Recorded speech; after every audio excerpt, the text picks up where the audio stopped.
Birame Ndiémé Aïssa Ndiaye du gaare kooku nag baatu kooku di Youssou Ndour ànd ak nijaayam boobu di Ndiaga Mbaye doon way Waalo ci takkusaanu Jolof 91.3 téléphone bi di 05 56 74 76 85 05 56 74 76 85 wala 0033 556 74 76 85 émettons depuis Bordeaux Sono mooy ñëw di ñëw yéen ca waxtu wu ni ci dimanche bi jot ci waxtu wi mooy 15h de Bordeaux mooy 14h fële ca Sénégal te waxtu wi nga xam ni ñooy sénégalais yi ñoom ña ngay seetaan match Sénégal États-Unis nga xam ni fi mu toll ni 0-0 la waaye nag ñun dañ ni lalu digga woon ak yéen bëgguñu ko wàcc yoon ba tax na dinañ ñëw jàkkaarloog yéen ñuy waxtaan ci takkusaanu Jolof ci li nga xam ni xew-xewu semaine bi la am na fi toute l'actualité de la semaine sénégalaise résumée dans takkusaanu Jolof à travers voilà la musique et aussi l'actualité d'une manière générale avec mon grand frère Cheikh Tidiane Sow ma di ko nuyu di ko ñaanal dimanche jàmm sama référent di ko ñaanal dimanche jàmm fu mu toll Jean Boisseau merci Yeli Fall aussi Lay Samb je merci beaucoup kooku Nafindoy, je n'oublierai pas Nafindoy. Et voilà, Lay Samb,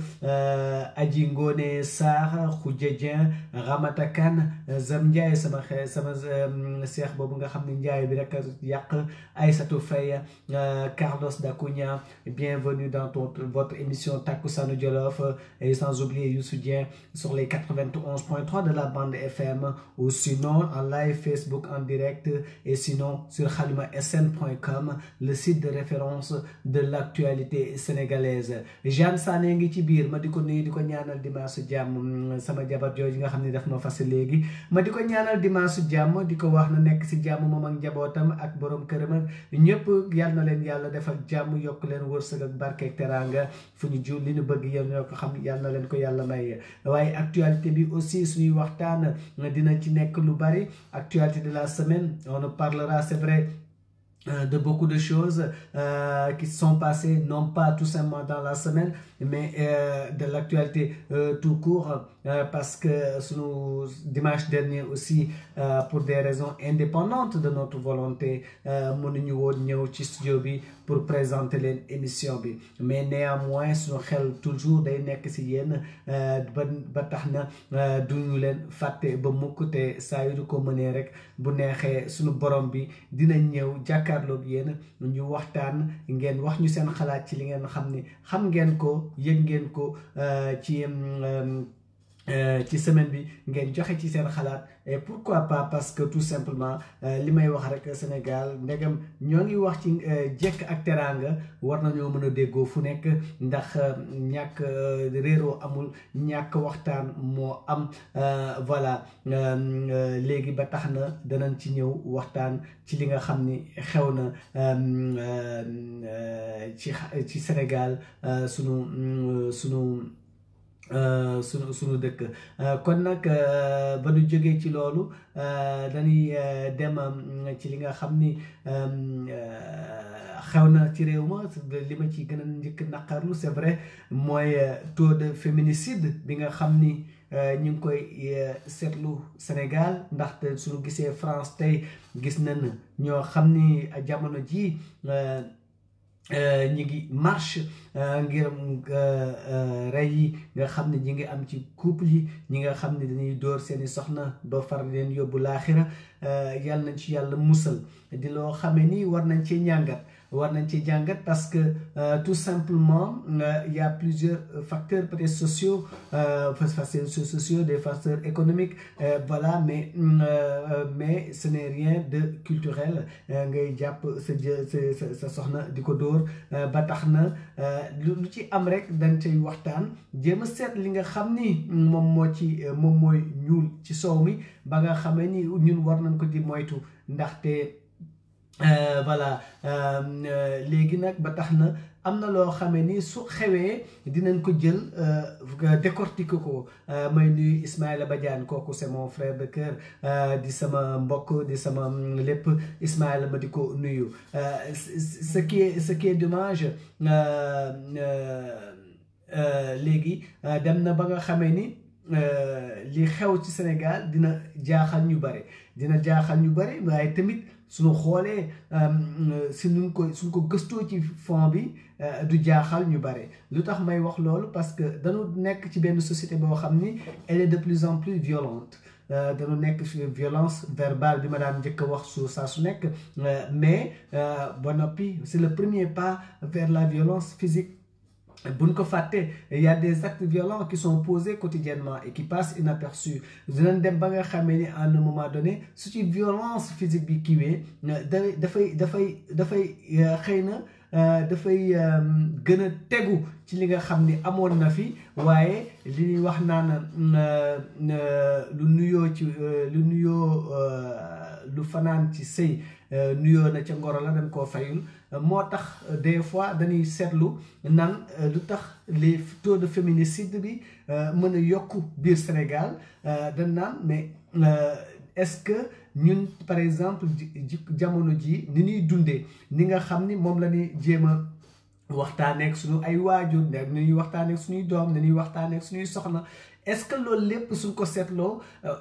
matal nan ko ba nga xamee ni war nanoo jaaxle wala war nanoo tiit ci li nga xam ni suñu déggee ni kii rey na doomam wala kii rey na soxnaam ci suñu biir parce que Sénégal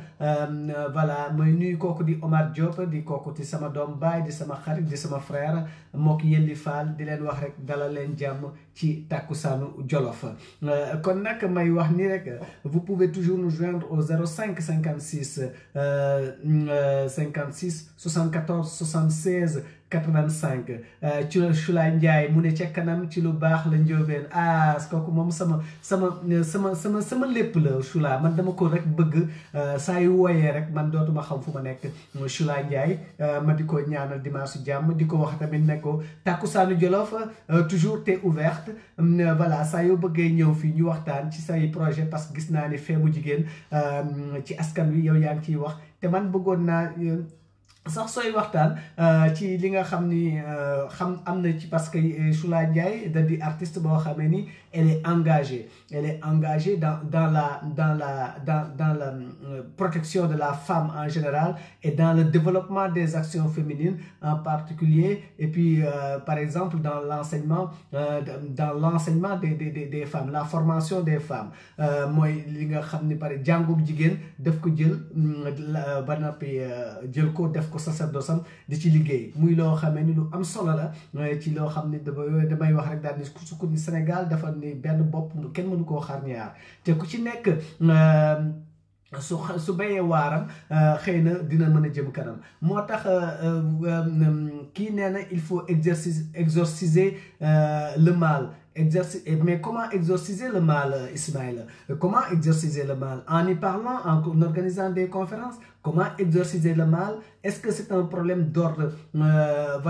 culturel aussi? Est-ce que du dañ naan par exemple góor bi moom mooy kilifa ba nga xam ni kilifa boobu baatu kilifa boobu dañ koy jël yóbbu ko foo xamee ni àggu fa wala dafa am loo xamee ni dafay dem ba nga xamee ni moom mooy dallu suñu société bi est-ce que du question d'éducation est-ce que du waruñoo jéem a seetaat ñun ñu ñuy sëy est-ce que du problème tout man léeg-léeg damay xalaat ni est-ce que demuñu benn jamono boo xam ni instant boo xam ni ku ci nekk yaa ngi takk di wàcc doom di ci juddu dans la violence ni ñu koy bàyyi à ses dépens mu dem ba nga xam ni dem na ba biir këram mais naqar boobu muy dundee ba nga xam ni ku ko wax lu ndaw rek mu daal di koy jël yegge ko fenn parce que dara jorul dóor sa jabar wala ba koy rey donc du problème boo xamee ni je crois que il nous faut réfléchir plus profondément sur ce problème-là qui nécessite je crois beaucoup de formation, beaucoup d'éducation, beaucoup d'éducation dans le centre cadre scolaire, éducation ci biir diine gi voilà éducation ci biir aada gi ba nga xamee ni kenn waratul nangu ñuy jël dóor jigéen voilà voilà Cheikh Tidiane Sow mu ne ma c'est l'occasion de faire le partenariat avec Manora FM waaye Manora FM ba toppi xamal ni on est déjà partenaire ah ban fi mu toll nii jël naa ko ba signer document bi ba ñoom ñu retourné ko par officiellement Manora FM et de radio sont partenaires voilà di nuyu Amici di ko ñaanal dimanche jàmm moom tamit yal na ko yàlla yokk xéewal voilà du ma fàtte ñi nga xam ne ñi ngi ci dugg ñi ngi ci biir kooku di Roqee Samb sama jabar bopp voilà Choula Ndiaye nee na on est ensemble avec grand plaisir incha allah moom tamit kon maa ngi koy xaar kon nag problème bi nga xam ni maa ngi koy posé muy problème mu taux féminicide bi nga xam ne am na Sénégal mooy ñi nga xam ni góor yi nga xam ne ñi ngi dem bay rey seen jabar ci biir sëy bi di ko di leen dóor ba ñuy dee ñii di jam paaka ñii di dóori ay coups donc am na benn jamono c'est vrai y avait un fait divers inverse boo xam ni ku jigéen la moo rey jëkkëram wax nañ ci lu ne mais si c'est le cas contraire voilà nga xam ni moom la ñuy gën a gis jamono ji te moo gën a fës donc je crois que violence bi nga xam ni moo rey ci biir couple yi lan war a xoolaat ba xam lan moo ko waral parce que c'est pas évident des fois ngay wone li nga xam ni am na ci biir sëy des fois dafay am jigéen yoo xam ne dañuy bëri sutura wala góor yi xam ne dañuy bëri sutura ba nga xam ni des fois dina am lu am ci biir sëy bi ñun duñ ko xam dañ koy xoole de loin mais duñu xam la am ci biir sëy ba tax na bis bu violence éclatée ñëpp a yëkkati seen bopp naan pourquoi cette violence ci biir couple bi te fekk na comme li ma ko waxoon ca njëlbeen lu nuyoo ca ngoro la fayuñu ko mu daal di toog ci biir sëy daf ko war kon nag Mané Diouf di ko ñaanal dimanche jàmm Mané yow loo bëgg yàlla nay jàmm kii man dama ko xam boobu à ses débuts may gis le progrès qu'elle fait dans le domaine de la communication Mané yal na la yàlla yokk te c'est une personne très brave Mané ma di ko jaajëfal Mané moom tamit vraiment c'est une personne très brave c'est une femme à montrer un exemple parce que elle fait un parcours extraordinaire voilà te kooku moom su ma xoolee début ma ak fi mu yegg si vraiment Mané félicitations moom tamit jigéen ju mën góor la muy moo tax yéen mun ngeen participer Mané ci émission bi par en live mun ngeen participer soo leen bëggee y a pas de souci mën nañ leen participer loo en live voilà ci waxtaan bi ngeen xam ngeen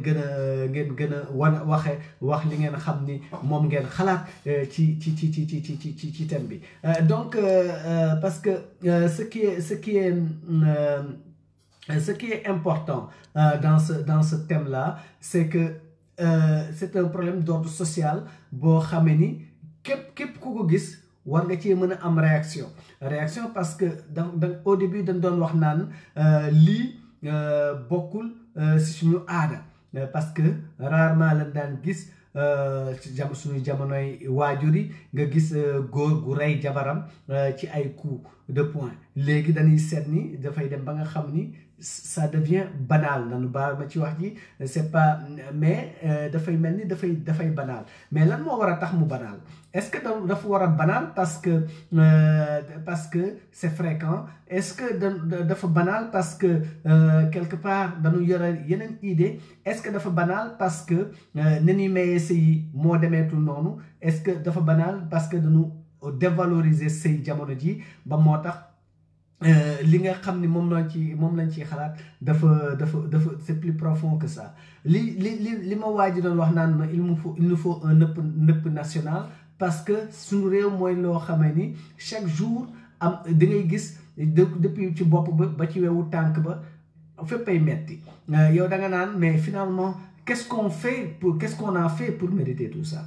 Qu'est-ce qu'on a fait pour mériter tout ça? Parce que au-delà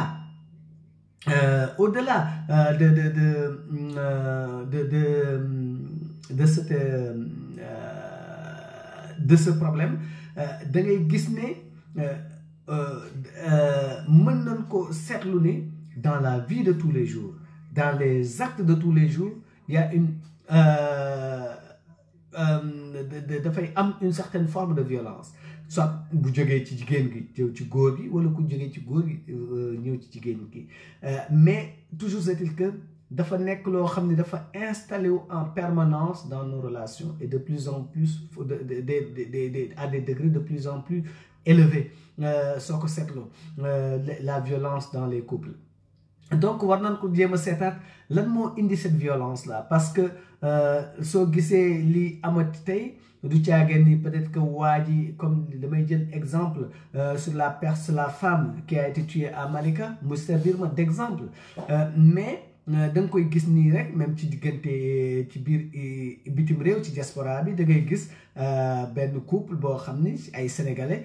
parce que suñuy wax dañuy wax sénégalais yi ñu nekk Sénégal ak sénégalais yi nga xam ne ñu ngi ci bitim réew, kon moo tax dama naan yarin gi benn la, base bi benn la, mais li nga xam ni moom mooy différence mooy kii dafa dëgg Sénégal, nekk Sénégal ak di gis ay waajuram, di gis ay mbokkam, kii nekk diaspora dem jëli sénégalaise bu nekk Sénégal yóbbu ko Sénégal, yóbbu ko fii ci bitim réew, wala ñu daje fii ba bëggante ñu seyandoo léegi ba finalement dee war cee am, parce que am na ku ci jàpp mbokkam, am na ku ci dóor mbokkam ba nga xam ne dañ koy naan maar day taal yi. Mais le fait que góor bi jàpp góor bi di ko jigéen bi di ko dóor ba mu dee wala di ko jamat ba mu dee, toujours est-il que violence boobu on doit tout faire, pour la réprimer, pour la réprimer. Et moo tax ma ni c'est plus profond qu'on ne le pense, c'est dans notre mën nañu xoolaat yarin wi, mën nañu seetaat ni nga xam ni moom la ni relation yi am ci diggante góor ak jigéen, ba nga xamee ni léeg-léeg c'est vrai que cette violence féminine, cette violence bi nga xam ne ñu ngi koy def ci jigéen ñi metti na, mais des fois suñu société yi dañuy bëri sutura ba jigéen bi dañ naan ko muñal waa ji nekk ci biir di ko dóor, léegi muñal boobu mu doon dégg tax na muy jéem a suturlu, du ko wax, du ko génne, te jamono war naa toll foo xam ni instant bi fu la dóore benn yoon, fu benn coup génne dans un couple, un coup qui sort, je crois que d'autres instances que yow seen famille war nañ cee mën a jàpp, war nañ cee mën a wax ba nga xamee ni loolu dootuñu ko recommencer. C'est important parce que li nga xam ni moom moo xew fii, nga xam ni ñu war a mën a gis koo xamee ni vraiment dafa dóor jabaram benn yoon ñu bàyyi mu jàll, mu dóoraat ñaari yoon ñu bàyyi mu jàll, mais ñetteel yoon bi mën naa nekk le coup fatal. Looloo tax ma ni su amee première fois war naa ci am dès à présent d'autres personnes ou bien d'autres instances, soit d'autres personnes que le couple, ou bien d'autres instances comme par exemple les parents wala le tribunal, la police, mu war a am benn alerte boo xam ni war nañ ko cee mën a def ba nga xam ni dootul ñaareel wala dootul ñetteel, wala ba nga xam ne fu ñu ko déggee benn yoon dinañ la daan ay daan yoo xam ni dootoo sañ yëkkati loxo teg ko si ku jigéen gi. Balaa nga koo def xanaa bu boobaa nga may ko baatam moo gën, ndax jigéen soo ko naree rey may ko baatam mu dem wuti keneen, yow nga wuti keneen, ndax je crois que lëngoo neex na waaye koo jàpp koo bàyyi mu dem ak ay mbaggam. waaw dafa téléphone bi dafa sonné moo tax may jëw jàkkaarloog ñoom di jéem a waxtaan ak ñoom.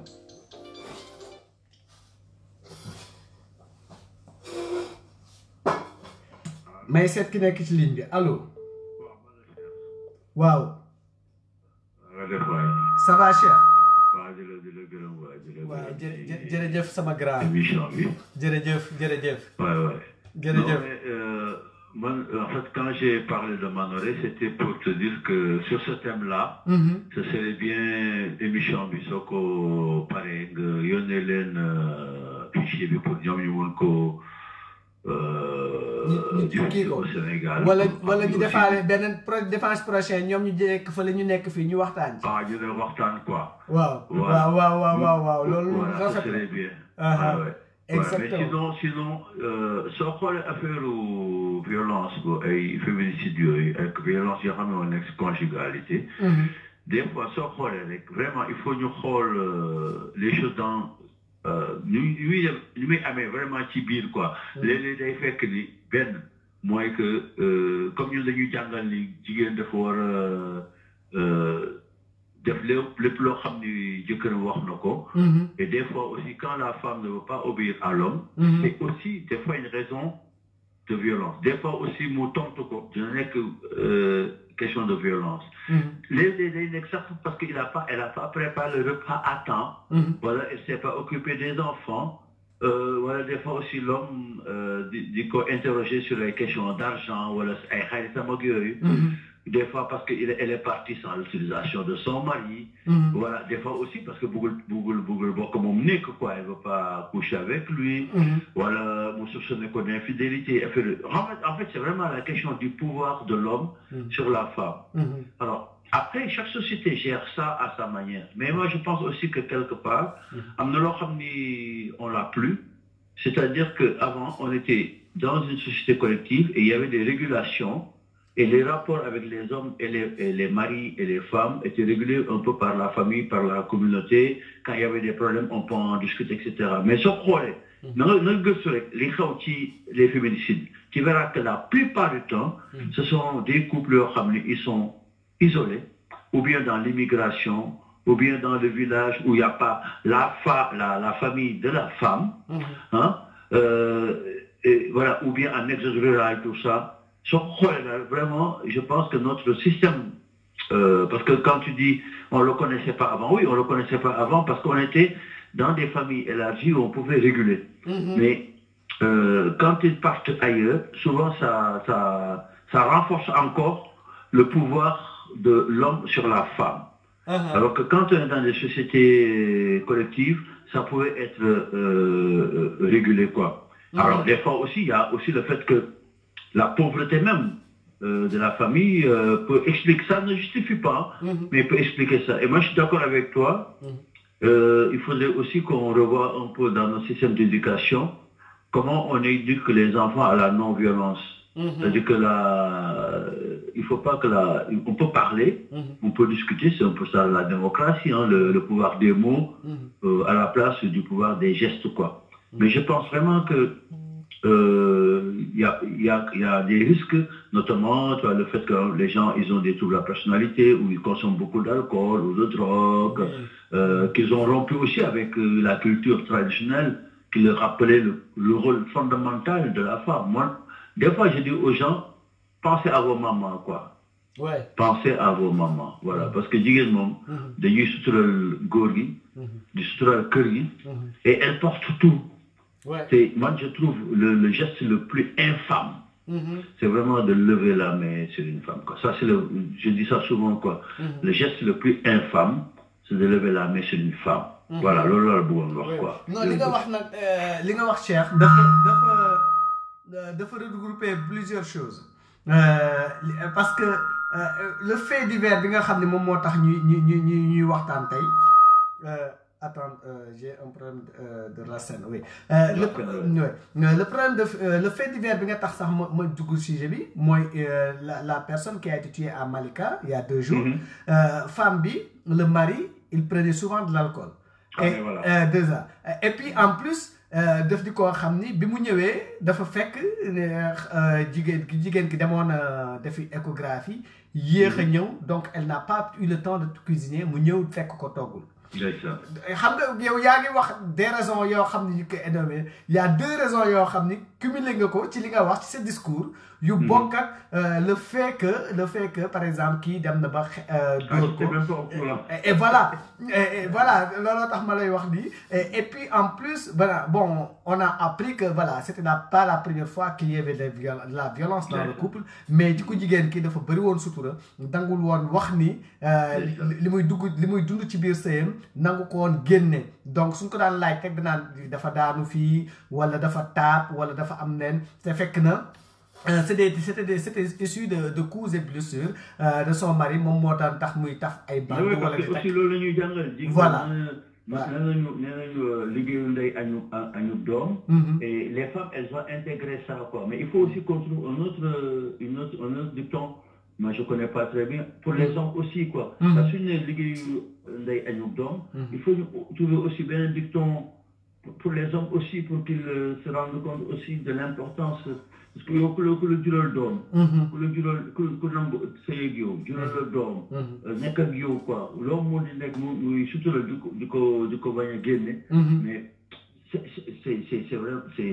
c'est très fort ouais. Non, c'est très fort parce que d'autant plus que aujourd'hui soo seetloo Sénégal bu njëkk comme ni nga ko doon waxee c'était des familles élargies nga xam ne ñëpp dañu daan dëkk ci biir kër gi te lu fi xew ñëpp xam ko ñu daal di ciy ñëw toog mais léegi ku ci nekk xam nga da ngay sëy nga dem wuti foo dëkk dem wuti foo dëkk te soo demee wuti foo dëkk aussi da ngay dem ba nga xamee ni yow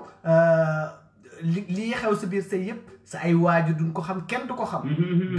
donc finalement dafay dem ba nga xamee ni yow bis buy am daf leen di bett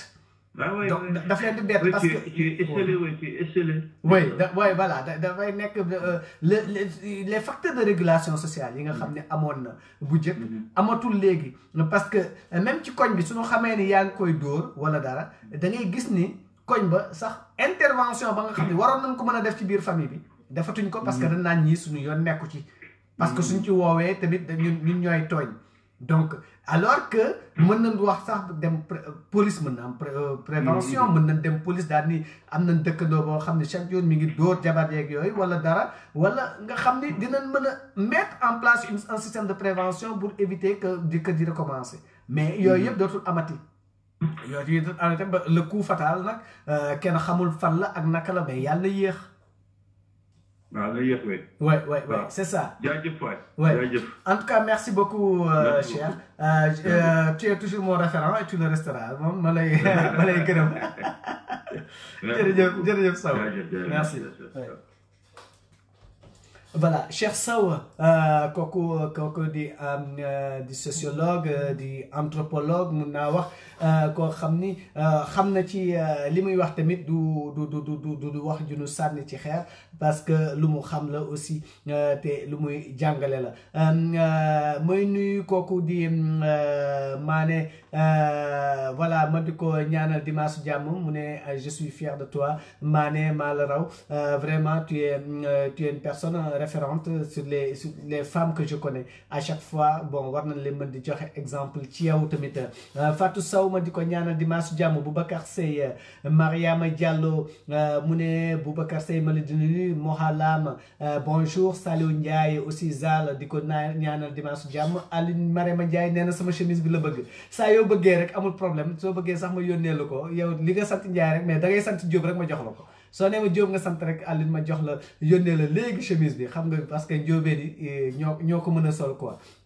voilà en tout cas Aline Marema Ndiaye namm naa la les violences conjugales dans nos sociétés traditionnelles sont souvent légitimées par le patriarcat. L'homme pense qu'il est supérieur à la femme. Une belle bêtise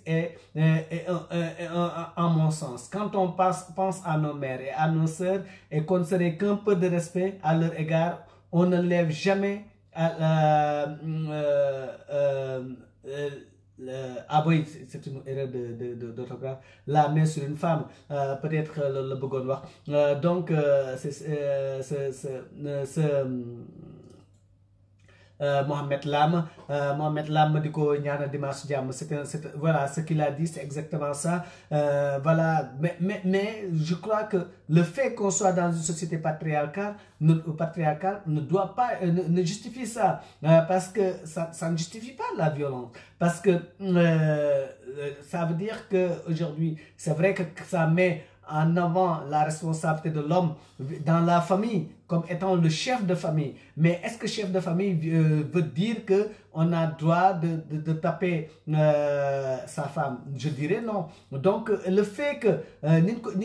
c'est pas le fait de vivre dans une société patriarcale qui justifie ça, mais c'est-à-dire que l'entendement que peut avoir quelqu'un dans son rôle de chef de famille et qui amène à cette violence et qui ne se justifie toujours pas. Donc, parce que pour moi,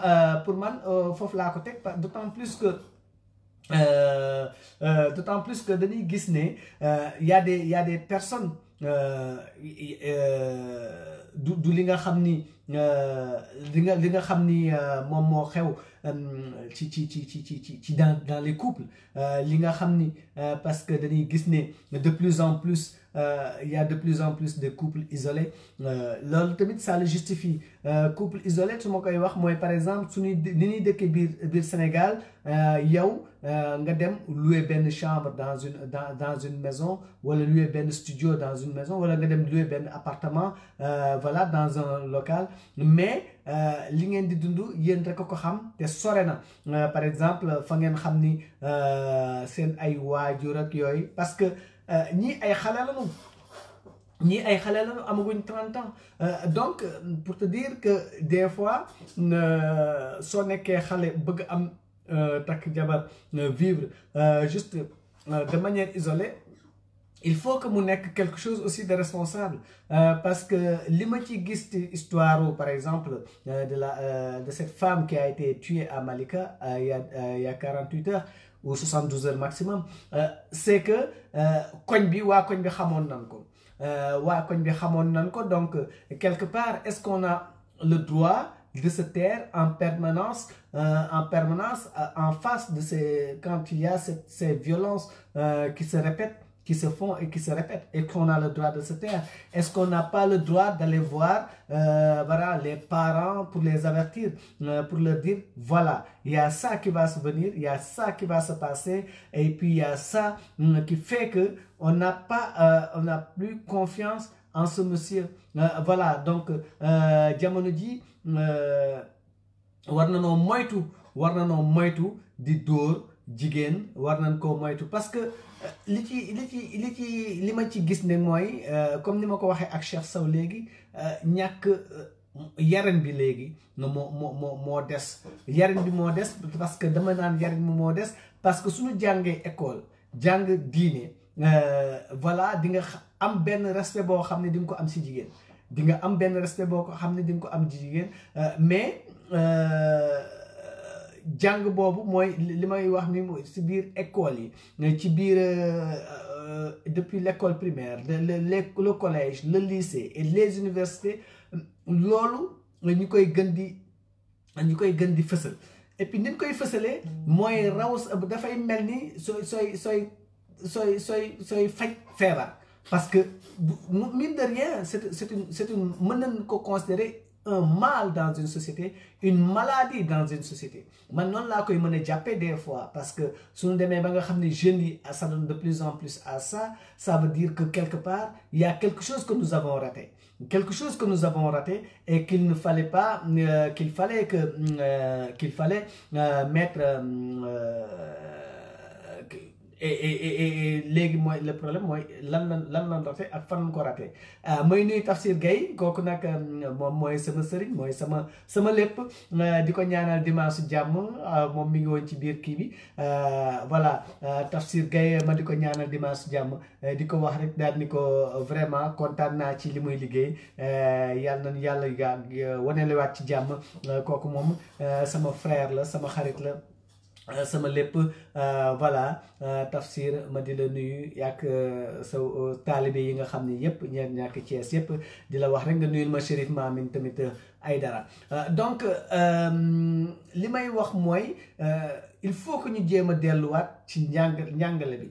ci njàngale éducation bi parce que pas la formation pas dans l'éducation parce que su ñuy wax éducation du caageen ni école ba moo war a éduquer waaye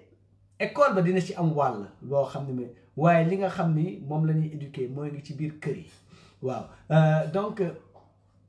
voilà mi ngi ci biir kër yi te li nekk ci biir kër yi tamit war nañ koo seetaat ba nga xamee ni yenn yi dootu waratu fa xew parce que aujourd'hui soo seetloo y a des cas de violence répétés dans les concessions des fois yoo xam ne dañ naan rek nañu toog sutural jàpp ci bañ ko yóbbu fenn wala bañ ko yóbbu yoon parce que suñ ko yóbboo ci yoon parce que góor ki dinañ ko tëj wala suñ ko yóbboo ci yoon dina am lu fi xew suñ ko yóbboo ci yoon lii ak lii ak lii ñu daal di jàpp nëppal ba daal di koy bàyyi léegi jour ba nga xam ni problème bi dina leen ëpp doole ba nga xam ni maar day taali musiba dina xew jour boobu ku nekkay téye sa bopp naan pourtant ku ci nekk nag yor sa làmmiñ di wax mais loolu moom lañ war a éviter aujourd'hui dans nos sociétés je crois que masla bi dafa doy comme ni ko woykat bi doon waxee masla bi doy na et que war na noo mën a xool li nga xam ne moom lañu moom mooy nekk moom moo nekk suñu aada parce que may nuyu may mën a mint Seydou Dia kooku sama jabaru bopp la ma koy ñaanal dimanche su jàmm li nga xam ne moo xew ci loolu Amadou Dieng aussi ma di ko nuyu voilà Tchoutia Gomez salut Maya c'est vraiment grave ce qui se passe au Sénégal avant les voisins pouvaient intervenir à tout moment dans un conflit dans le quartier effectivement bu njëkk amoon na mais léegi ils se sentent de plus en plus isolés et que moo tax ma ni la yar bi ci biir kër yi war nañ ko seetaat parce que li xew avec la femme qui habite Malika Aminata c'est que au-delà de ça c'est-à-dire que l'entourage le savait le quartier le savait parce que dañu loué ñoom ci benn kër dañu loué ci kër am na ñeneen ñu mu dëkkaloon mais am na ñu jàkkaarloo woon am na waa koñ bi te ñëpp xamoon nañu lii xew mais kenn du bëgg intervenir ku ci nekk da nga koy wax daal ni ko waa déw doo ko dem waxi sa papa doo dem waxi ko sa yaay doo dem waxi ko sa ay waajur mais kële bëri kersa bëri sutura te bëggul indil problème ak jëkkër ji parce que dafa am yenn problème yoo xam ni des fois psychologue yi dinañ ko wax des fois di nga gis nit koo xam ni dafay jàpp jëkkër jabaram dóor ko ba nga xam ni da nga naan kii tey su demee police voilà su demee ba police intervenir ba ñu bëgg a jàpp moom mooy njëkk a retiré plainte am ndax bëggul daane ni daan ci kii ba parce que kii am na lu mu ko bëgg na ko fee xam ni sore naa ak moom te bëggul xam na ni peut-être que su continuer dina ko ñàkk te bëggu koo ñàkk mu retiré plainte am daal di dellu si préférant xam na ni la prochaine fois dina ko dóoraat préférant ça plutôt que d'engager une action judiciaire boo xam ni dina mën a sànq waa ji yóbbu ko nangu seen wala ñu nëbbu ko jant bi yooyu dafay am ci jigéen mais moo tax ma ni toujours est-il que war nañ ko jéem a seet nu mu ko mën a nu mu ko gën a protéger pour que ëllëg ak si biir góor bi yenn dóor yi warul mën a yekk si jigéen soo demee ba nar koo dóor nga bàyyi ko voilà nga bàyyi ko nga wuti keneen parce que li la tax nga koy dóor mooy fi mu toll nii soo demee ba amatoo mot boo utiliser envers elle tu as recours à cette violence physique te su dee amatoo mot bi nga xam ni yow moom nga ko moom bi nga xam ni moom nga utiliser woon ba mu war laa gëm sa amour ba ànd ak yow soo amatul mot pour mën ko maintenir bu boobaa nga mën koo bàyyi mu dem parce que ba nga koy wax ak moom wala ba ngay li tax moom mu ñëw fekk si la fekkoo ko mu toog nga dóor ko fekkoo ko mu toog nga dóor ko fekkoo ko mu toog nga def action boo xamee ni mais da nga koo fekk mu toog nga wax ak moom wax jooju nga wax ak moom ba tax mu mën a ànd ak yow wax su mënatul am bàyyi ko mu dem donc voilà il faut que ñu jéem a restituer les contextes ba nga xamee ni Sénégal dañuy toog naan masla dañuy toog naan ni nañuy gën di waxtaan wala nañuy gën di def lii voilà ñu jël ci benn problème actuellement c'est un problème d'actualité c'est un problème d'actualité où on va en parler mais dans 15 jours un événement va mooy am Sénégal ñu fàtte ni am na ay góor yoo xam ne jógewuñ ci rey seen ay jëkkër ci seen ay jabar donc pour vous dire que des fois le problème c'est un événement qui chasse un autre fa lay yem c'est-à-dire que l'action qui devait être à la place de ce problème l'action qui devait être à sa place n'y sera jamais parce que ça restera des mots ñu wax ñëpp daal di indigné wu ñëpp ku nekk wax li ngay wax ku nekk def li ngay def wax fa nga koy waxee nga wax ko ci grand place yi ñu dem ci rajo yi ñu wax ñu def ci télé yi ñu wax ba benn événement ñëw ñi nga xam ni instances yi nga xam ni elles sont impliquées dans ce problème-là de violence conjugale mais ñooñu duñu defati dara duñu def plus qu'ils ne faisaient parce que soo leen waxee ñu ne leen amuñu problème de moyen amuñu leneen dañuy jël rek léegi problème bi daal di yem foofu léegi bu boobaa lépp lu ñu amoon mu daal di yem foofu le problème ne sera pas résolu on vivra un éternel recommencement un cycle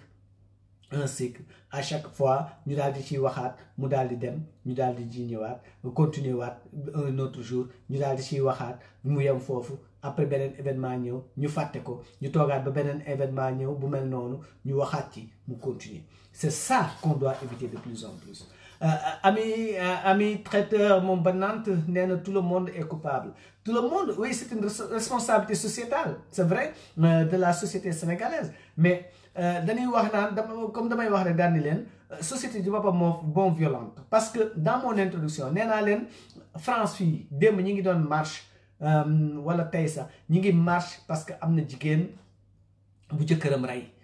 jamat ko ay paaka donc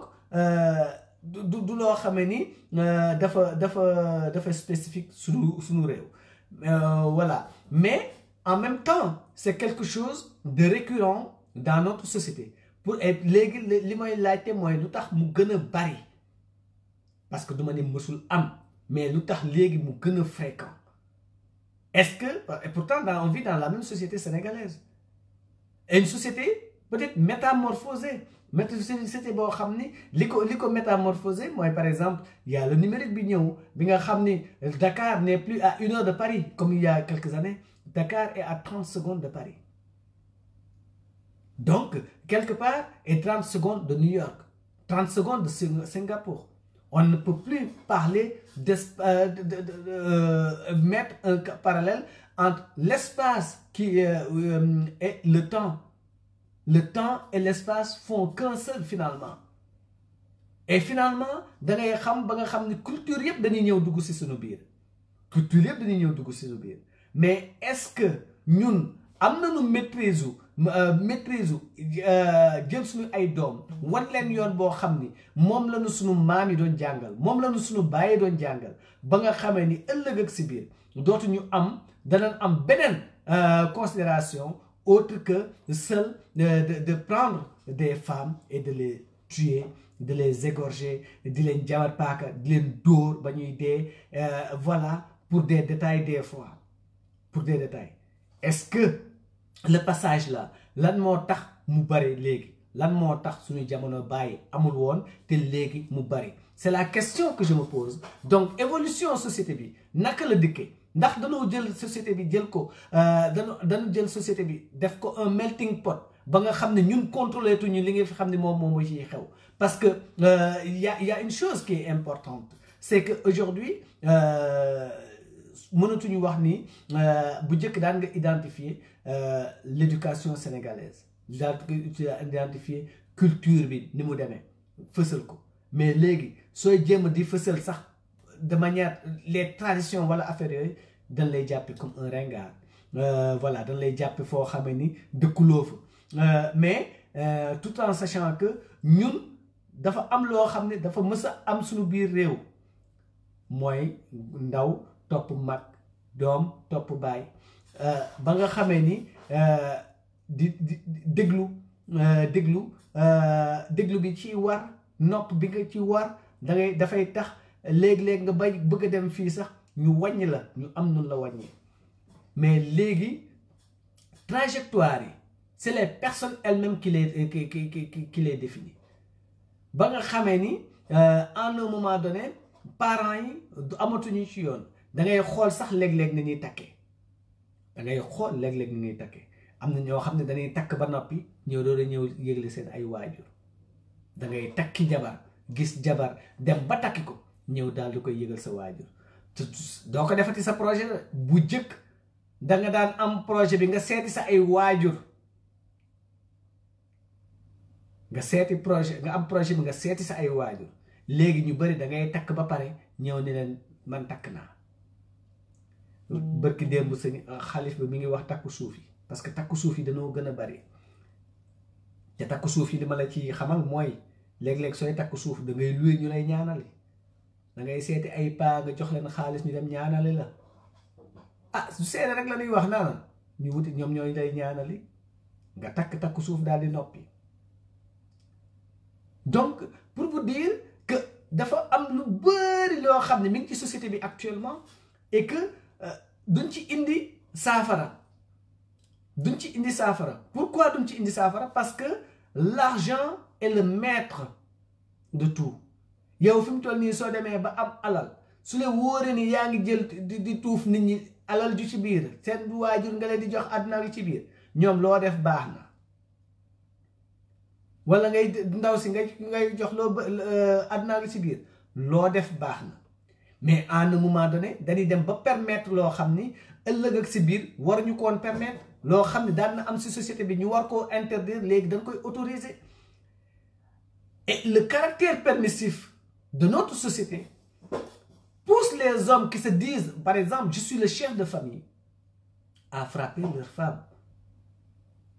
et c'est ça qui est le danger. Le danger, il est là. Il est là. Être chef de famille ne signifie pas que tu as le droit de vie ou de mort sur les autres. Non. Non. Jamais, jamais. Aucun être humain n'a le droit de vie ou de mort sur un autre être humain. Aucun être humain au monde. Voilà. Lever la main sur une femme, c'est d'une ignominie indescriptible. Donc, il faut que nous reclasser les faits devant les hommes. Ne leen lii waratuñu ko fu mën a am si société bi ba nga xamee ni yar bi dina dem ba nga xamee ni fu nu gisee ni kii jëkkati na benn yoon loxoom teg ko ci jigéen bi war nañ koo mën a boole war nañ koo mën a yóbbu ci yoon boo xamee ni ëllëg ak si biir jabar ji bëgg ko mu bañ ko dinañ ko ci daan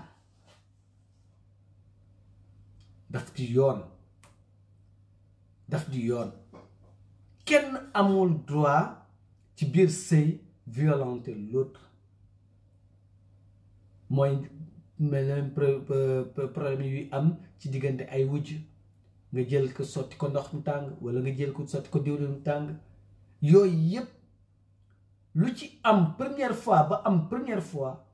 war nañ koo mën a yóbbu ci yoon bàyyi maslaa bi ba nga xam ni dina doon système de prévention qui permettrait aux hommes de se retenir nit ki nga doon waxtaan wax ju neex ba mën koo dugal sa biir kër su wax ju neex noonu mënatul am ngir yàlla nga dem bàyyi ko ci société bi loolu la digal diine bi loolu la digal aada bi loolu la digal amul fenn fun lay waxe ni wax ju neex mooy attiré waaye soo bëggee mu dëkk da ngay dóor amul fenn foo ko gis amul lu ngoo neex ni nag mais koo dem bàyyi bi mu dem ak mbaggam mais nanu gëm yàlla gëm suñu bopp am na noo xam ne peut-être que suñ ko jàppee xëy na dinañ ci am lu nu neex soo làmbee boor bi mu dëgër jéemal contourner jéemal làmb beneen système boo xam ne dina mën a ñëw moo gën dóor bi et puis jigéen du jaam amul doomu aadama boo xam ne jaamu doomu aadama la beneen doomu aadama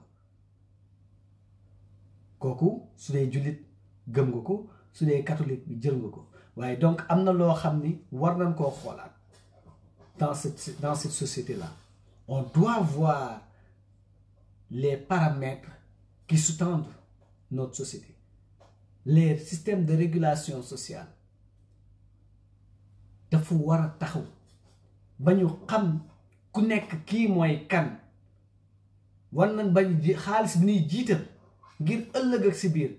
moom lañ ko war a bàyyi nit ki soo dee yéen am ay 22 ans 23 ans kii nga xam ne fi mu toll nii du xippi man balaa ma kaa jox sama doom sax dinaa ko seetaan nan waxante dëgg nanu seet ne nii mayee gone yi ngay mayee gone koo xam ne day ñëw di du xippi di si saaga di dekone ci biir kër gi damay jëlaat sama doom ma yóbbu mu neex mu naqari maa moomoon sama doom la maa la ko mayoon ma delloo la ko ma indiwaat ko am na yoo xam ne waratuñ ko seetaan ndax xamuñu fu muy jëm xamuñu fu muy mujjee nit ki loo ko bëgg lu ñuy wax doom loo ko bëgg mënoo bëgg doom ba lekk ay neefrem mosul am te doom dafa foor mosul jonkan nga lekk ko nan waxante dëgg donc am na loo xame ni war nañ koo seetaat c'est une mesure de protection nit ki soo ñëwee muy xip du xip bi des fois mu dem mandi la daal di ñëw commencé la saaga ak dóor su ko bàyyi ba yëgee ak wala bay waajur bu ko war yëg dafa war a jëli doomam yóbbu ko këram parce que kooku baaxul santul yàlla man waxante dëgg am na loo xam ni kenn waru ko tee def jamono jii voilà naan bay tërëf it su ñëwee di saaga sa jabar wala di ko dóor kooku ku ko def benn yoon war na laa waajure war na laa jëlee foofu c'est pas normal c'est pas des choses qu'on doit accepter dans notre société am na loo xam ne dama bëgg wax ni ñun ay sénégalais lañu ñun ay nit ku ñuul lañu ñun suñu soo demee ñun ñëpp ay nitu diine lañu su ne dañuy nekk jullit wala ñu nekk catholique am na du am ci benn diine boo xam ni dina la digal te soo seetloo li ci li la catholique bi di digal ci lu baax soo seetloo soo demee ci diine jullit bi moom la lay digal wax ji benn lay doon violence boobu kenn du ko autoriser kenn te ñun dafa am suñu nekk loo xam ne du moo doon suñu cosaan naan bay tërëf yi di dugg ci biir kër gi say doom di la gis sax jekkinewul am na ay réewu tubaab yoo xam ne soo dugg see doom ji sax day ñëw màndi ba tërëf yi daal di ñëw papa ji longu ko ñu daal di toog ñoom ñoo waxtaan mais parce que seen aada moo leen ko autorisé pap baay bi dina ñëw màndi ba tërëf yi doom ji du dugg see moom tamit màndi ba tërëf yi ñu daal di toog waxtaan loo ngante daal di dem des fois ñu bokk baay beeg yaay jéeg doom ñëpp màndi tërëf yi dugg si biir kër gi waxante lu leen neex daal di dem tëddi nelaw parce que ñooñu dafa bokk seen aada bañu ko seen aada bañu ko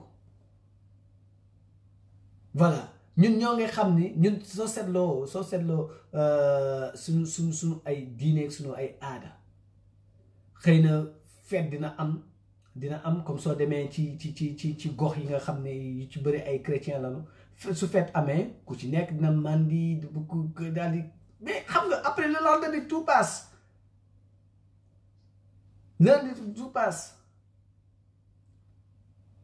yooyu dafay am si suñu société mais le lendemain tout passe je refais 31 décembre wala 15 août wala affaire yooyu day am mais li may bëgg a wax mooy par exemple ñun Sénégal yëpp ku ci nekk dem sa jël sa bouteille naan ba màndi wala soo bëggee wax ak sa jikkee sa kii soo taxawee ñoom su dee lu si nga doo bëgg doo xam loo koy wax nga daal dem ci baar ba màndil ko daal di ñëw commencé saaga comme ça ñu naan dafa màndi tey ko waaye màndikat lu mu wax moo ko tey lu mu def moo ko tey soo ko jàppee yenn dóor yi soo ko dóoree su yeewoo suba dina xam kat moo ko dóor donc lu mu def moo ko tey mais li ma bëgg a wax sax mooy waxuma ñu dóor ko bëgguma ñu dóor ko de mais dama bëgg wax ni leen dama leen jox exemple daal ni su doon màndi am na kenn ku ko def lu ko naqari su yeewoo dina ko xam foofu laay waxee mais en même temps il faut qu'on repense la chose de quelle manière on doit traiter cette violence. Il y a la société civile qui est là. Il y a des sociétés de protection de la femme qui sont là.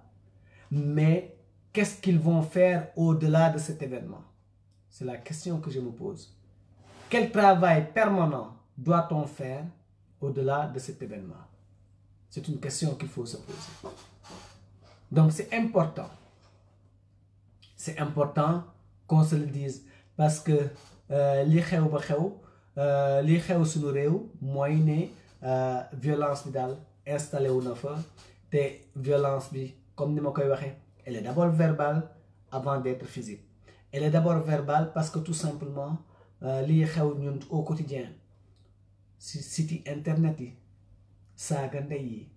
waxante loo xam ni saaga ndey yi waxante loo xam ni warul parce que en un moment donné il faut qu'on évite cette violence quotidienne. Il faut que on évite cette violence quotidienne te ñu ngi koy banaliser des fois dans les radios des fois nga gis ku ñuy interviewé mu wax ju ñaaw xam nga avec violence nit ñi dañ koy ridiculiser rek dañ koy def genre humour mu jàll ku nekk wax li ngay wax mu daal di jàll alors que ça ne devait pas se passer comme ça. nañuy seet ni waxee violence bi ci rajo yi violence yi ci télé bi violence yi ci internet bi au quotidien ku ci nekk violence nit ki dana wax amoo loo koy tontu lu dul di ko saaga ndey di ko wax loo xam ne waroo ko woon wax des fois nga wax ko parce que gis nga ni kii jigéen la des fois nga wax ko parce que gis nga ni yow yaa ngi sa gannaaw ordinateur lu la neex wax toutes ces formes de violence au quotidien dafa am lu muy def ci nit ki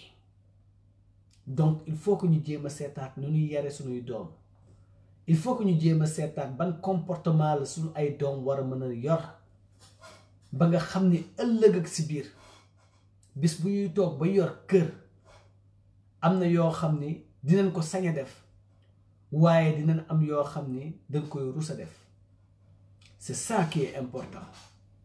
C'est le premier soubassement vers une société vraiment pacifique. Parce que sunu doom yi actuellement internet bi yàq na leen sunu doom yi actuellement les frontières qui ont sauté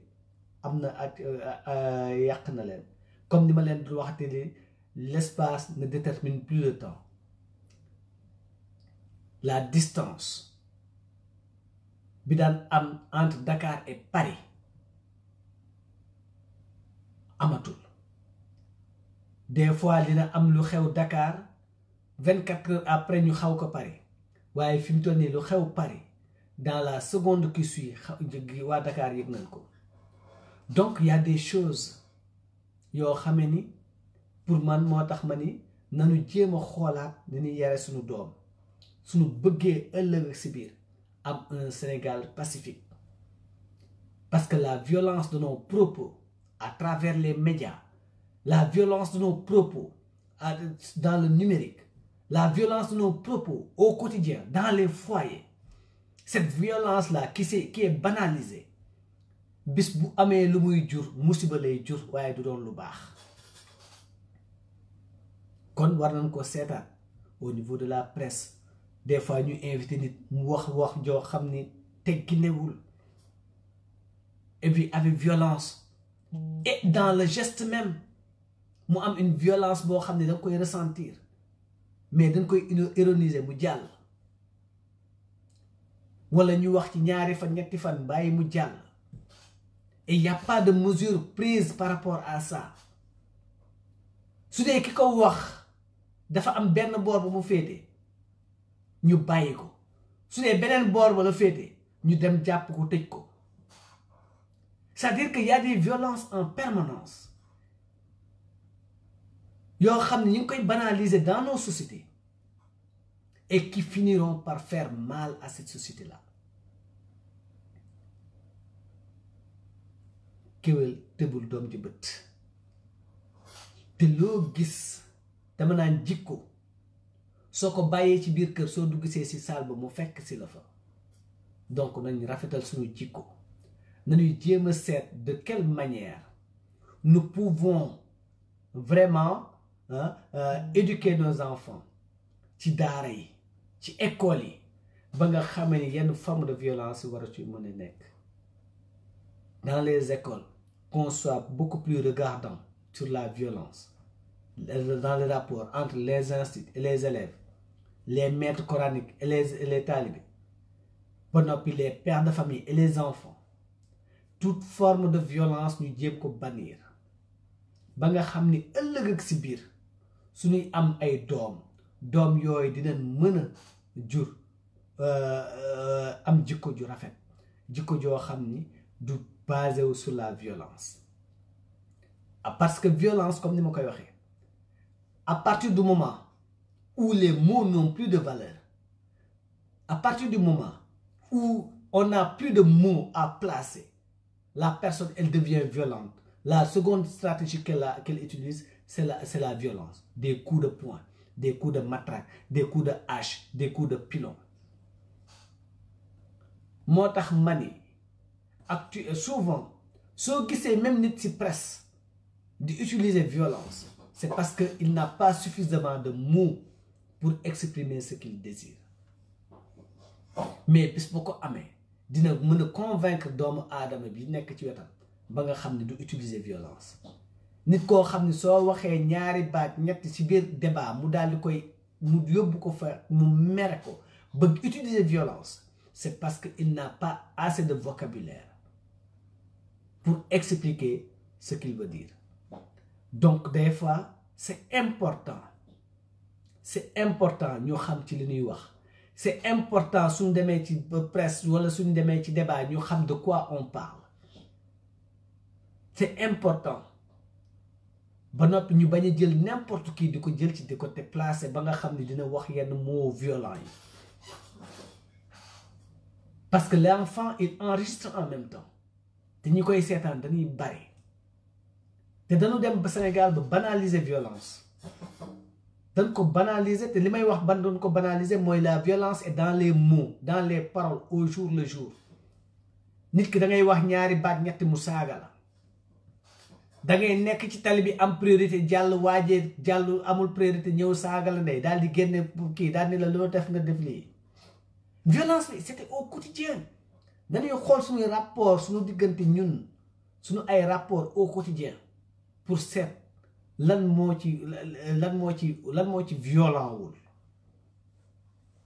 On verra qu'il y a pas mal de choses quotidiennement qui sont violentes, qu'on banalise et qui peuvent être à l'origine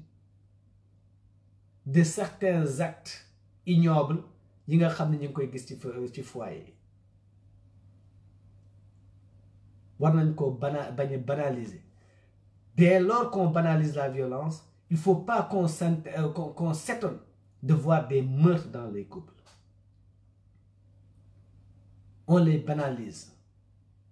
Toog naan kii yow kii de soo moytu dina la rey de waaw doo dem jéem a def lii mais pourquoi pas yow nga jël initiative dem jël seeti pour wax ba violence boobu da war a deñ mais su dee ku nekk bopp sa bopp la ku nekk da ngay gis li nga xam ni lii raam ci ñag ba la jëm nga xam ni kii war naa mën a jëm fii au lieu que nga dénoncer ko yow ngay bàyyi ëllëg ak si biir la muy jur moo gën a yées stade ba nga tolloon di hésiter ndax naan naa ko ndax ma wax ko wala ma bañ koo wax. C'est important ce taux de féminicide qui s'accélère, de prendre des mesures Il faut qu'on prenne des mesures. Il faut qu'on fasse de plus en plus appel à ces sociétés. Yi nga xam ne tout le temps ils luttent contre la violence des femmes. Ñu jox leen plus de moyens. Ñu gën a waxtaan ak ñoom pour que gën a conscientiser les femmes. Parce qu'il y a une forme de conscientisation bu war a am au niveau des femmes. Waroo dëkk ak nit mu yëkkati loxo teg ko sa kaw.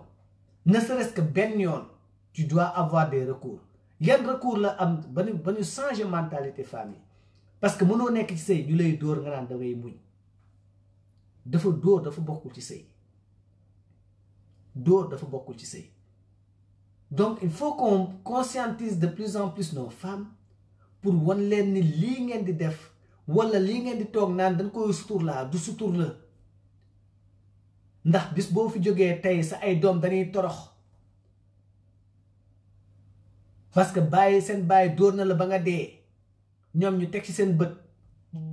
loolu kenn mënu koo dundee ilaa yow mi dini te doo am benn haine envers ton père te doo ko fexeel ëllëg ak si biir fay ko bor bu mel noonu. Donc war nañoo seetaat ñun tamit de quelle manière on doit gérer la vie de couple des citoyens. Et c'est ça, c'est pas une personne à qui, c'est pas l'État seulement, c'est pas une seule personne, c'est un ensemble, c'est un tout qu'il faut voir et revoir. Parce que mënuñoo nangu ñuy jàpp ay jigéen di dee rek ci biir sëy parce que dañ leen di dóor. mënta nekk sëy su ci dóor naree am nan ko tas sëy dagan na tas dagan na fu mu waree am nan ko tas te bàyyi maslaa bi bàyyi wax cu bari. Il faut que les mesures suivent ba nga xam ne ëllëg ak si biir kenn dootul am fitu ñëw toog naan dañu jéem a nanu kii su defee lu ko warul naa ko dóor ku koy wax danga xamul li la ci war a mën a fekk. Donc travail bi mi ngi foofu conscientisation déjà des femmes qui sont les premières concernées pour que ëllëg ak si biir dóor boobu dootul am. En attendant damay jël un peu de musique avant may ñëw ci dernier thème bi de l'actualité. ci 91.3 lañ koy defee saa su nekk téléphone bi di 05 56 74 76 85 05 56 74 76 85 ak ci xalima.com lañ koy defee saa su nekk di jéem a gëstu jéem a waxtaan ci li nga xam ni xew na fi ci Sénégal ci ayu bés bi 91.3 téléphone 05 56 74 76 85 ñu dem déglu Jamil Signé Ndiaga Mbaye.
oui nee na yeddaate bu nu yeddaatee ci ngëneel muy njëriñ loolu la ñuy def saa su nekk ci Takkusaanu Jolof 91.3 di ñaan ami voilà su leen bëggee dugg mën ngeen woote ci 0556 74 76 85 may laaj ami su dee mën na ma jox tamit numéro mën na ma yónnee numéro ci messenger bi soo bëggee tamit ma woo ko ngir mu mën a dugg waxtaan ci émission bi kon nag voilà kon dañuy jéem a xool rek ki ci nekk ci ligne bi mu ñu wax ak moom ci Takkusaanu Jolof 91.3 allo.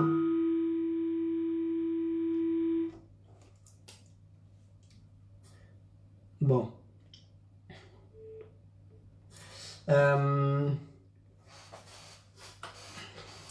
Voilà, y a eu une coupure, mais on va attendre hein. su wootee ñu daal di koy jël bu neexee yàlla comme ça mu daal di wax ci thème bi parce que c'est un thème c'est vrai très sensible sur lequel aussi vous pouvez toujours maa ngi naan ami mun na woote ci 0556 74 76 85 bi mun ngeen woote ci 0556 74 76 85 su leen bëggee kii mais y a eu un bug kii woote léegi ba tax na voilà ça n'a pas ça ne s'est pas fait mais grawul léegi moom tamit su ma yónnee numéro am aussi mun naa ko jéem a woo comme ça mu participer ci émission bi soo leen ma voilà donc may wax rek daal di leen léegi thème bi dañ ci wax ci li nga xam ne moom mooy violence quotidienne yi nga xam ni am na ci foyer te nga xam ni war nañ cee jéem a seet ba nga xamee ni war nañ cee wax ba nga xamee ni li nga xam ni moo ci nekk ñu mën cee allô oui. Salaamaaleykum tonton. Oui, attendez, ne quittez pas. Allô. Allô. Oui. waaw ami nuyu naa la. maa ngi lay fay dama xaw a sut nag moo tax baat bi baaxul. waaw sentir naa ko depuis quelques jours. mais trop ci tànk moo tax. massa coono Samb. merci. Oui, voilà, parce que cette bi temps yi moom ubbale na biir France bi nga xam ne su dee da ngay liggéey ci biti aussi. C'est vrai que c'est pas évident. C'est vrai. Oui, exactement. Mais ami yow da nga bëggoon intervenir par rapport ak li nga xam ne moom mooy thème sur les féminicides yi nga xam ne am na yow lan nga ci bëggoon wax. li ma ci bëggoon wax mooy comme man li ma remarqué daal si ni ma gisee Sénégal léegi changement bi. problème mu société la bu doy waar te problème mu société bi nag. duñ ko mën a régler ci kaw. il faut dafa am bagage boo xam ne comme que ni nga waxee nii. benn dafa am foo xam ne bu ñu fa échecgee boo defee échec. oui. boo ñëwaatee di recommencer da ngay recommencer waat ca ba ci commencement ba. ci ngay xamee yow fan nga juumee te loolu dafa doon loo xam ne nit foog nga accepter ko. oui. mooy que nit suñu dëkk ay boo xoolee tey ni ñuy doxee. pour man li waral problème yi yépp ay problème la yuy làqu yoo xam ne nangu wuñ cee wax. di ko banaliser ba mu indil ñu tey problème yi nga xam ne dem nañ ba mënatuñoo faire face. moo tax sànq ma bind ma ni tout le monde est coupable. mais lan la ñu banaliser foofu yan problème la ñu banaliser. banaliser bi mooy benn bi mooy bi ñu commencé roy feneen. bi ñu commencé perte suñuy valeur. ñu dem a dem ba ñu mujj réer xam nga nit boo réeree da ngay soxla ku la jëndi. tey boo demee suñu dëkk tey booy xool suñu jigéen yi dootoo xamante ndax ay sénégalaises lañu doo xam lu ñu doon. parce que nurootuñu sénégalaise yorootuñu melokaanu sénégalaise. te jigéenu sénégalaise ku nekk xam nga ni ci Afrique dafa am fu mu toll woon ñu respecté ko. ñu dem a dem ba valeur boobu nga xam ne moom lañ doon tiitaroo. ñu jël ko moom lañ banalisé. léegi nag góor ñi nag ñoom tamit daal di ñëw daal ñu ciy fekk si. góor ñi dañ naan segam jigéen ñi ci seen bopp. ñoom ñoo nangoo du ay objet. léegi ñun lañ leen fawee. ah ouais kon yow jigéen ñi dañoo dévaloriser seen bopp ba nga xam dañoo dévaloriser seen bopp sans se rendre compte mooy jéggaani bu ëpp bi jéggaani bu ëppee yow dootoo nurus kenn dootul xamante yow fan nga bokk effectivement sowee day yomb waaw muy même ba ci fii Europe gi oui tey fii boo fi nekk tey wane woon yow lii nga doon fii ci li nga doon kenn du la faale bien sûr suñu biir dëkk tamit pareil léegi nag loolu nag moom lañ perte góor ñi tamit yaay yi lay accuser ba tey man toujours damay wax jigéen ñi parce que jigéen dafa am rôle bu am solo ci société bien sûr yaay yi tamit yar bi bu ñuy yar góor ak ni ñuy yare jigéen Sénégal mu doon mbir mu doy waar góor la ñuy gën a valoriser papa yi góor yi la ñuy gën a valoriser jigéen bi ñu gëmloo ko ne yow daal bis boo amee jëkkër sëy rek loolu mooy sa réussite loolu mooy yow sa examen am nga ko c'est ça jigéen ñi dem nag ba sëgg ci loolu da ngay gis sax jigéen buy liggéey Sénégal sax ay moroomam ñi nga xam ne liggéeyuñu dañ koy xas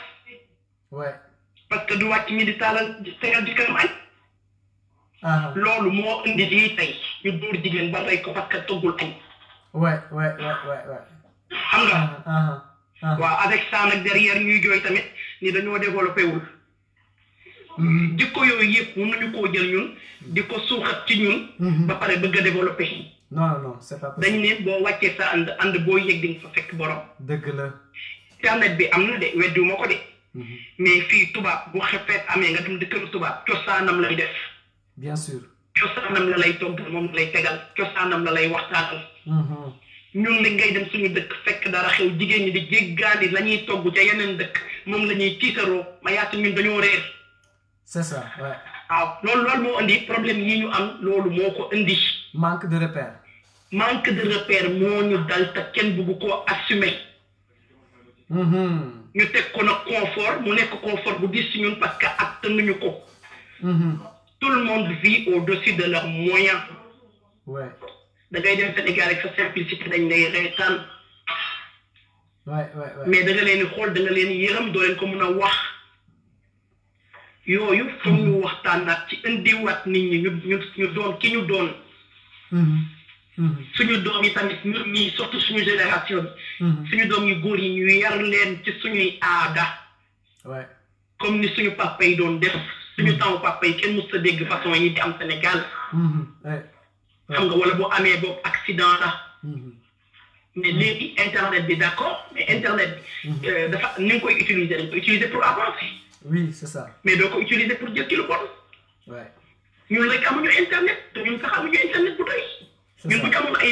illimité tout le temps fu ñu jëm dëkk bi tas kon dëkk bi day tas non Sénégal nit ñi ñu famille di dajaloo ci quartier yi di def ay débat di waxtaan ñu ñëwaat ñu assumer ñun li ñu doon fonk suñu bopp wax xale yu jigéen ñi seen ay droit xale yu góor yi tamit na leen góor ñi wax ak ñoom bu ñuy xutba sëy nañu xutba góor xutba jigéen ñu toog déglu lan la yàlla digale ci sëy xam nga yooyu yëpp amatul Sénégal oui c'est ça da ngay gis ñaar ñu boole ñuy sëy xamuñu sax ñoom lan moo tax ñu boole leen kenn xamul ci sa rôle lan la loolu mooy suñu problème Sénégal ba pare nag suñu paree toog foog ni ñun dañuy waaraate rek di wax jigéen defar lii góor la yóbbu àjjana mais góor ñi toog ci kaw jigéen ñi tamit loolu mooy suñu problème la problème jafewut a réglé na nit ñi ñëwaat réglé ñu doon ay africain doon ay sénégalais jéem a gëstuwaat suñu aada réer weesuwul mais boo réeree da ngay wàññeeku c'est ça c'est simple exactement waaw ñu bañ a laaj tamit góor lu mu amul jigéen tamit def lu mu mën su tëddee nelaw loolu suñu société problème boobu moo ko gangréné bien sûr waaw ku nekk yaa ngi bëgg a roy sa morom xamoo lu sa morom di def ba am xamoo fan la ko jëli yow gis nga rek yow li nga gis daal fu nga copier ko loolu mooy suñu problème d'accord ñu dem nag ba ci suñu doom yi ndaw ñi sax da ngay boo demee Sénégal da ngay gis xale yi rivalisante bi xale yu ndaw ngay dugg ci kër nga gis ay frère kii mën na lii kii mënul lii nga gis xale yu góor yi di xool kee li muy fal ay doomam ak lim do defar loolu yëpp dafa war a bokk ci éducation nga jàngal nit doylu ak jom c'est vrai c'est vrai waaw loolu man lii am nii yëpp loolu mooy problème bi du leneen mais Ami là yow diagnostic nga les mots léegi par exemple pour solution yi léegi nan la ko war a dikkee c'est-à-dire que dañu war a dem ci école leen ko war a defee wala ci daara yi parce que yaa ngi wax sax naan des fois xutba yi sax dañuy wax naan jigéen góor mooy yóbbu jigéen àjjana ba nga xam ni góor bi léegi day toog ci kaw jigéen. waaw parce que solution bi mooy dafa doon foo xam ne bu fa dëkk tolloo. ñëpp na ku nekk jóg jël responsabilité. li mu war a dox. mu dox ko. ñi mën a wax ñu wax ñi mën a jëf ñu jëf. ñu delloowaat Sénégal fa mu nekkoon avant Sénégal bu coow amal ci kër benn quartier da ngay gis mag ñi dañuy jug ñëw dox ko wax ko mu jeex ñu am nag bëtu rusukaay boobu dañoo amoon luñ doon rus. bu la mag ñi tegee. bu ñu wax ak yow da ngay rus sax ñu tegaat la muy góor muy jigéen. oui rus boobu moo fa jeex. ouais. loolu foog ñu indiwaat ko indiwaat ba lay wax nag. waxuma ci ñi nga xam ne dañoo am 40 ans ñooñu dañ leen di yedd rek bàyyi ci loxoy yàlla. mais xale yu ndaw yi laa wax ñu sauver leen. ouais. teg leen ci yoon bu baax. sinon man xaw ma fu ñu jëm. exactement sinon xamoo fu ñu jëm mais exactement là par exemple gis nañ ni kii bi mu décédé y avait d'autres féminicides yu am même des fois dans la diaspora da nga gis couple sénégalais yoo xam ne reyante nañu yàggul sax am na fi un autre ouais voilà donc est-ce que ñun dans l'immédiat il y a des mesures qu'on doit prendre par rapport à la femme ou bien dañu war a dajale femmes yi changer leen de mentalité wala campagne dafa war a am actuellement dès à présent c'est-à-dire que quelle action bon mën a mettre immédiatement pour conscientiser ou bien pour apporter est-ce que dañu war a demaat ci école yi dañu war a demaat ci lycée yi wala duggaat ci biir kër yi parce que yar tamit du ci école kese du ci kër kese c'est un ensemble. c'est un ensemble am nañu ay télé am nañu ay rajo. nañu jël benn moment boo xam ne dañ koy jagleel pour émission yoo xam ne dañuy waxtaan dëggantaan ak waa dëkk bi. di leen wan ñoom ñooy kan di leen rappeler démb. ñu woo mag ñaa ngi fa. wax ñu ñun lan war a doon suñu fierté. naka lañu war a yore suñuy doom. ñi ci kër yi tamit su ko defee ñoom ñu répéter la même chose ci suñuy doom. bu ñu demee si waarekat yi tamit bu ñuy waar. nañu wax góor d'accord balaa ñu lay wax sa jabar yaa yore àjjanaam yow dafa am lu la yeyoo ak moom. foog nga matal ko pare. lii ak lii dafa am ay problèmes yoo xam ne foog mu leer. parce que tey tubaab bi tey ni ñu koy waxee ci dëkkam nii nga war a doxalee ak sa jëkkër ak ñun nit ñuy waxee nii nga war a doxalee ak sa jëkkër du benn. léegi ñun Sénégal xamatuñu ndax tubaab bi dañuy suit xamatuñu ndax bu Sénégal bi la xamatuñu ñun daal ñun ñu ngi noonu rek.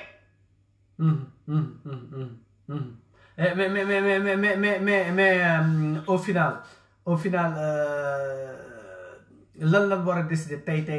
par exemple pour la semaine prochaine wala dara lan lan. pour la tey li ñu war a décider tey mooy jigéen ñi nga xam ne bu saa yu lii xewee. ñoom ñu ngi def ay marche ñu ngi def nañu wax ni quartier bu nekk. ñu xool benn école boo xam ne dina am benn salle de classe.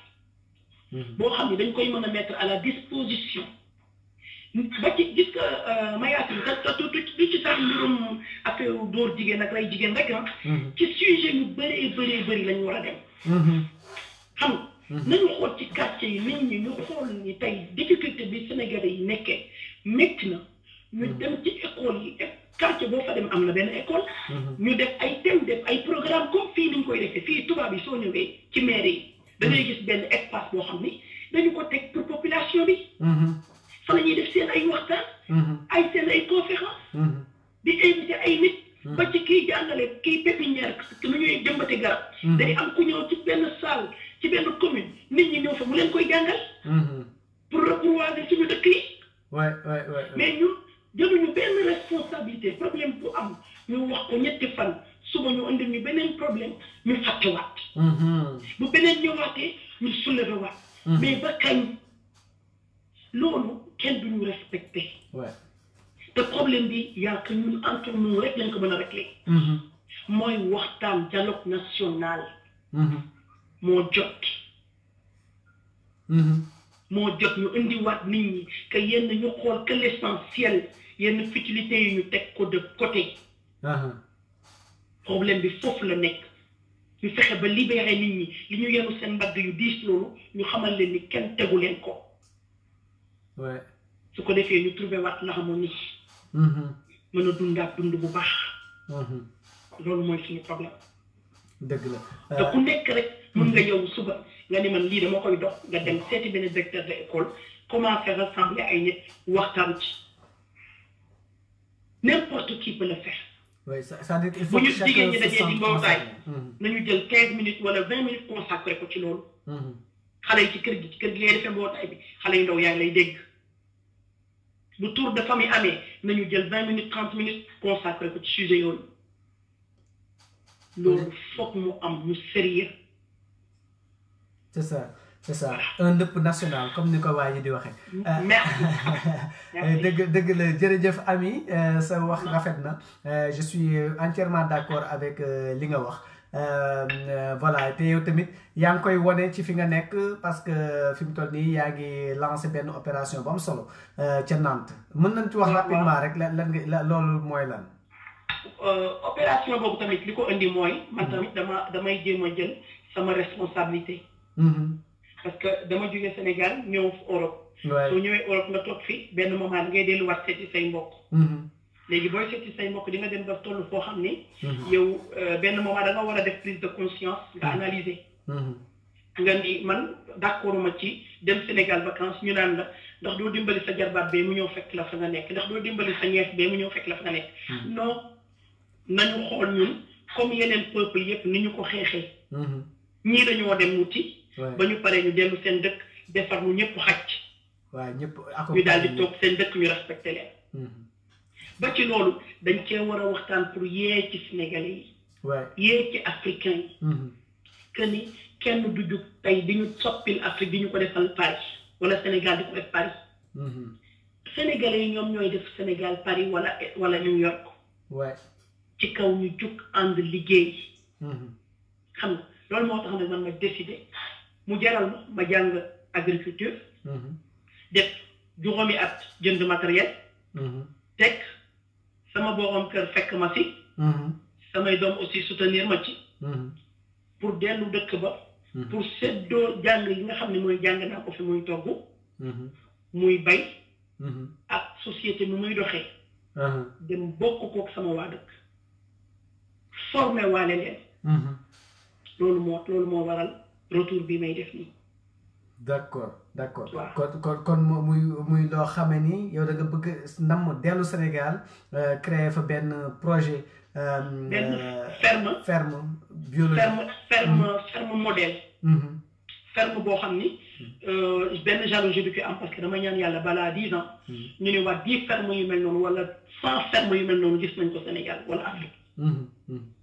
waaw mooy da ngay ñëw jàng fii dara comme ñun Afrique mënoo dem jël 100 personnes ni da ngay ñëw ñu former leen benn nit bu formé wu mën naa dellu Afrique former 100 personnes